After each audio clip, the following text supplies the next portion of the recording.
اللہ کریم کے بابرکت نام سے شروع کرتا ہوں جو بڑا مہربان اور نہایت رحم کرنے والا ہے۔ ہر قسم کی تعریف و تقدیس باری تعالیٰ کی ذات گرامی کے لیے، اور درود اسلام کا نذرانہ عقیدت حضور سرور کائنات، نبی محترم، شفیع معظم، خاتم الانبیاء، امام الانبیاء صلی اللہ علیہ وآلہ وسلم کی بارگاہ اقدس میں پیش کرنے کے بعد، محترم سامعین، آج ہم جس سورہ مبارکہ کو مطالعہ میں لائے ہیں وہ ہے سورہ والضحیٰ۔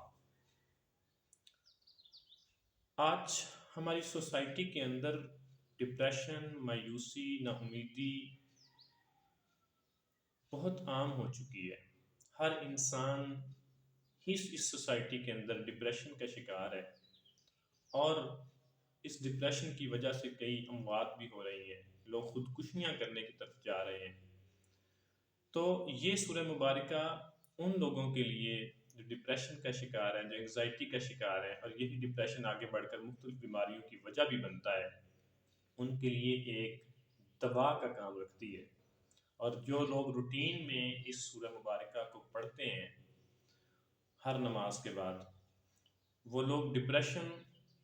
اور انگزائٹی اور اس طرح کی جو مایوسی کی کیفیات ہیں ان سے نکل آتے ہیں، اللہ کریم کے خصوصی کرم کی وجہ سے۔ محترم سامعین، حضور سرور کائنات صلی اللہ علیہ وآلہ وسلم پر چند دن کے لیے وحی کا نزول بند ہو گیا تو مشرکین مکہ نے آپ کو تانے دینے شروع کر دیے کہ نعوذ باللہ آپ کا رب آپ کو چھوڑ گیا ہے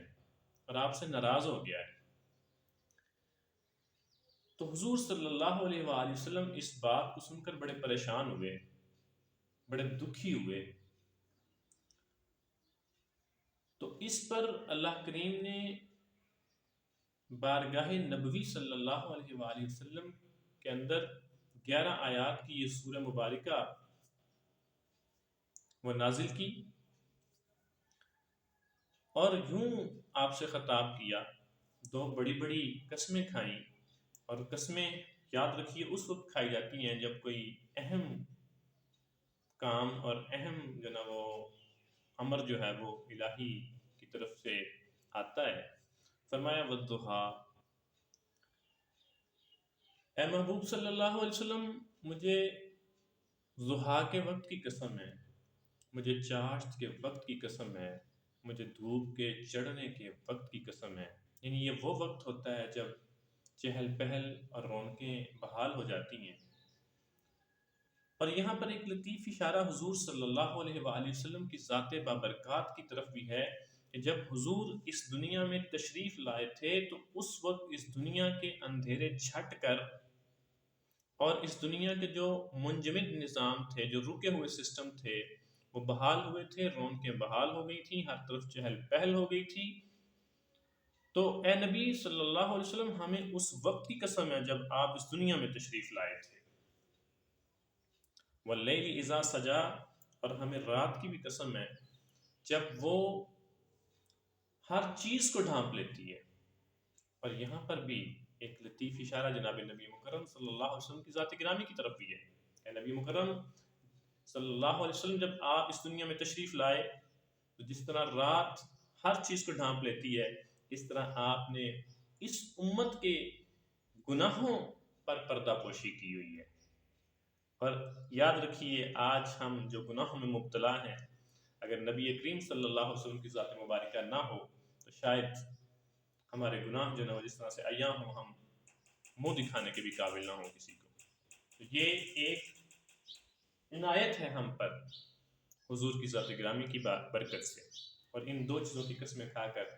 رب نے بڑی محبت اور بڑی چاہت کا اظہار فرمایا ما ودعک ربک وما قلی، اے محبوب،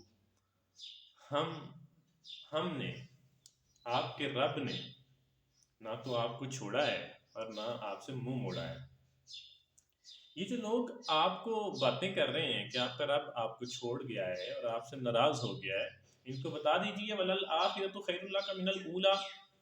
کہ آپ کی ہر آنے والی گھڑی پچھلی گھڑی سے بہتر ہوگی. آپ کا ہر آنے والا دن پچھلے دن سے بہتر ہوگا. اور یاد رکھیے جس طرح آپ کو چھوڑا نہیں ہے، آپ سے منہ موڑا نہیں ہے، بالکل بین اسی طرح ہی آپ کی امت کے جو لوگ جو آپ کے امتی ہیں وہ ڈپریشن کیوں لے رہے ہیں، وہ کیوں مایوس ہیں؟ آپ کے توسل سے، آپ کی ذات گرامی کی برکت سے ہم ان کو بھی نہیں چھوڑیں گے، ان سے بھی نہیں ناراض ہوں گے، اور ان کی بھی ہر آنے والی گھڑی کو بہتر بنا دیں گے پچھلی گھڑی سے. ان کا بھی ہر آنے والا دن پچھلے دن سے بہتر بنا دیں گے، کیونکہ وہ آپ کی امت کے لوگ ہیں. وَلَسَوْفَ يُؤْتِيكَ رَبُّكَ فَتَرْضَىٰ اور ہم آپ کو اتنا عطا کریں گے کہ آپ راضی ہو جائیں گے. یعنی کائنات میں جتنے بھی لوگ جو بھی کام سر انجام دے رہے ہیں وہ کام جو سب رب کی رضا کے لیے کر رہے ہیں، تو محبوب لوگ رب کو راضی کرنے کے لیے وہ کام کرتے ہیں، لیکن یہاں پر رب آپ کو راضی کرنا چاہتا ہے. یعنی جب آپ راضی ہو جائیں گے اتنا ہم آپ کو عطا کریں گے. اور خیر کثیر اور بہت ساری نعمتیں جو حضور کو دی گئی ہیں اس سے یہ ثابت بھی ہوتا ہے کہ آپ پر جو عطائیں ہیں وہ بے حد و بے حساب ہیں. علم یجد کا یتیمن فآوا ہم نے آپ کو یتیم پایا اور جگہ دی. اے محبوب یہ لوگ کیسی باتیں کر رہے ہیں، سمجھ سے بالا تر ہے کہ آپ کا رب آپ کو چھوڑ گئے، آپ سے ناراض ہو گئے. ان کو بتائیے کہ ہم نے تو آپ کو اس وقت بھی نہیں چھوڑا تھا جب آپ یتیم پیدا ہوئے تھے. ہم نے تو آپ کو اس وقت بھی آپ کی پرورش کی تھی، اور پرورش بھی ایسی باکمال پرورش کہ عرب کے اندر جو بچہ جتنی گروتھ 10 دن میں کرتا ہے آپ وہ 1 دن میں کیا کرتے تھے، حالانکہ آپ یتیم پیدا ہوئے تھے. تو جس طرح سے یتیمی کے اندر آپ کو جگہ دی تھی ہم نے، اس امت کے اوپر بھی ہم اپنا دست شفقت رکھیں گے. وَوَجَدَكَ ضَالًّا فَهَدَىٰ اور اے محبوب ہم نے آپ کو اپنی محبت میں گم پایا. آپ ہماری محبت کی تلاش کر رہے تھے، آپ ہماری محبت کو ڈھونڈ رہے تھے، پھر ہم نے آپ کو اپنی وہ محبت ہدایت عطا کی. تو بالکل ایسے ہی آپ کی امت کے جو لوگ ہماری محبت میں نکلیں گے، ہماری محبت کے متلاشی ہوں گے، ہم ان کو وہ محبت ضرور عطا کریں گے. ایک حدیث کا مفہوم بھی ہے کہ جس نے میری طلب کی اس نے مجھے پا لیا. وَوَجَدَكَ عَائِلًا فَأَغْنَىٰ اور آپ کو مسکین پایا ہم نے تو غنی کر دیا. تو اے محبوب جس طرح آپ کو مسکینی کی حالت میں ہم نے غنی کیا، اور اسی طریقے سے آپ کی امت کے جو لوگ ہیں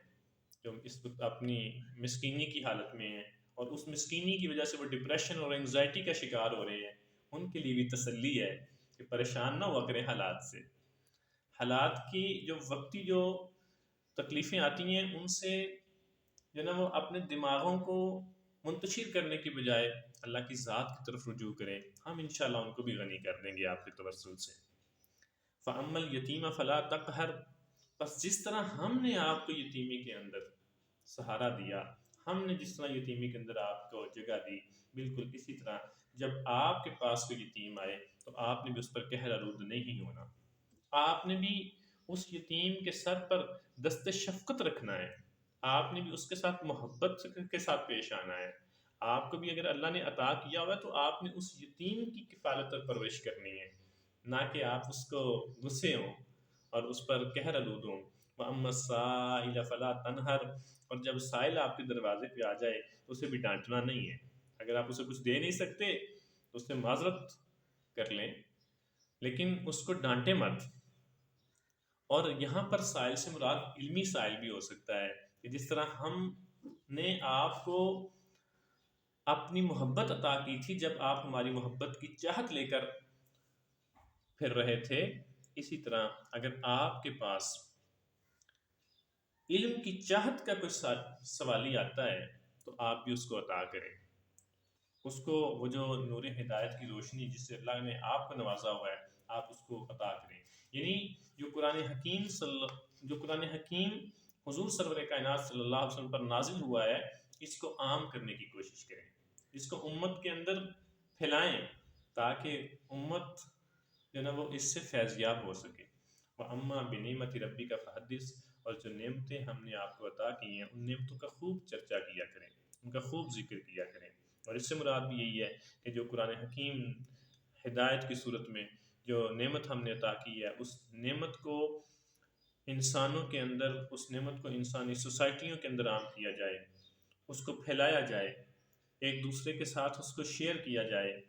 اور حضور صلی اللہ علیہ وسلم کی ذات گرامی بھی اس امت پر ایک بہت بڑی نعمت ہے، تو حضور سرور کائنات صلی اللہ علیہ وسلم کی ذات گرامی اور آپ کے جو سیرت ہے اس کو پھیلایا جائے، اس کا چرچا کیا جائے، اور پھر اس کے بعد انسان بذات خود ایک نعمت کی صورت میں اس کائنات میں آیا، اور یہ انسان اپنے مقصد کو پہچانے کہ وہ اس دنیا میں کس مقصد کے لیے آیا ہے، اور اس مقصد کو پانے کے لیے اور اس مقصد کے حصول کے لیے کوششیں کرے، تو پھر یہ اس نعمت کے چرچے کے اندر آ جائے گا، یعنی اس نعمت کے چرچے کے کرنے کے اندر شمار کیا جائے گا۔ اس کو اللہ تعالیٰ نے جو آنکھیں دی ہیں ان آنکھوں کا استعمال بھی اس کی چاہت کے مطابق کرے۔ اس انسان کو اللہ نے جو دماغ دیا ہے اس دماغ کے ساتھ وہ چیز سوچے جو رب کو محبوب ہے، اور اس انسان کو اللہ نے جو ہاتھ اور پاؤں دیے ہیں یہ ہاتھ اور پاؤں اس چیز کی طرف بڑھے جس کو رب پسند کرتا ہے، تو پھر اس کا مطلب ہے وہ یہ نعمتوں کا خوب چرچا کر رہا ہے، اور اس کی ہر چیز رب کے حکم کو